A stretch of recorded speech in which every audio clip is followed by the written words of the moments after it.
កុំខ្លាចអីមហារាជា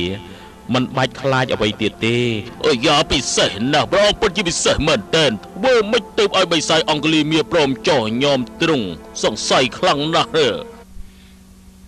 ព្រះពុទ្ធជាម្ចាស់ជាអ្នកកែប្រែយើងនិយាយស្ដាប់បន្តិចបានទេយើងគឺជាអហិង្សៈ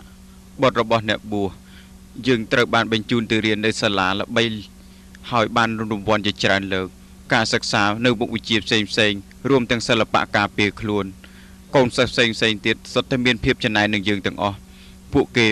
បានញុះញង់នឹងគ្រូឲ្យស្អប់យើងព្រមទាំងគ្រួសាររបស់យើងគ្រូក៏បានស្អប់យើងហើយក៏បានបង្កើតនៅលក្ខខណ្ឌដ៏ចម្លែកនៅក្នុងការទទួលយកជោគជ័យលើការសិក្សាប្រៀបដូចជាការគៀបសង្កត់យើងដូចនេះដែរម្រាមដៃ1000គឺជាថ្លៃនៃការសិក្សាលោកគ្រូខ្ញុំមកពីតកោមិនប្រើហិង្សាលោកគ្រូក៏ដឹងដែរខ្ញុំមានឈ្មោះថាអហិង្សៈមានន័យថាមិនបៀតបៀនអ្នកដទៃខ្ញុំសូមអង្វរលោកគ្រូបដូរតម្រូវការរបស់លោកគ្រូនេះបានទេយើងមិនបដូរទេយើងមិនអាចកែប្រែចិត្តយើងបានទេយើងប្រែចិត្តលោកគ្រូមិនបានមានអារម្មណ៍ពិបាកនឹងប្រឈមមុខហើយបានជួបនឹងលាអាងមួយនៅព្រៃភ្នំយ៉ាងជ្រៅយើងបានចាប់ផ្ដើមរស់នៅដោយភាពព្រៃផ្សៃស៊ីសត្វជាអាហារហើយចិត្តសាហាវព្រៃផ្សៃក៏កើតឡើងយើងស្ទាក់អ្នកដំណើរដែលធ្វើដំណើរបាក់គ្រប់គ្នាហើយកាត់ម្រាមដៃពួកគេហើយយើងក៏ចងសាក់សពគេនៅលើចុងឈើចាំរហូតដល់អ្នកផ្សេងទៀតមកនៅទីបំផុតយើងក៏មានឈ្មោះថាអង្គលីមាក៏មានកម្រងជាម្រាមដៃហើយយើងចូលគម្រាមកំហែងប្រជាជនរហូតនៅទីបំផុតយើងក៏មានម្រាមដៃចំនួន999ម្រាមនៅសល់តែមួយទៀតទេយើងនឹងសម្រេចភារកិច្ចហើ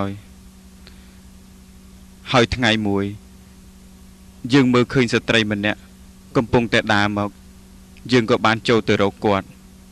តាមពិតគាត់ជាម្ដាយរបស់យើងក៏ឈប់ភ្លាមហើយគិតថាយើងអាចសម្លាប់បានទេស្របជាពេលនោះដែរក៏បានឃើញនៅព្រះពុទ្ធនិមន្តទៅហើយយើងក៏បានបដូរចិត្តឆ្ពោះទៅរកទ្រង់វិញតែគួរឲ្យចម្លែកណាស់នៅពេលដែលយើងតាមទ្រង់យើងតាមមិនទាន់សោះមិនដឹងថាជាហេតុអីយើងនៅតែតាមមិនទាន់ព្រះអង្គទោះប្រឹងយ៉ាងណាក៏នៅតែមិនទាន់សមណៈឈប់ភ្លាមសមណៈឈប់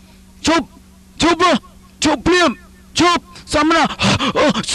មណៈឈប់ភ្លាមយើងឈប់ហើយតែលោកទេដែលមិនទាន់ឈប់សមណៈលោកឈប់យ៉ាងម៉េច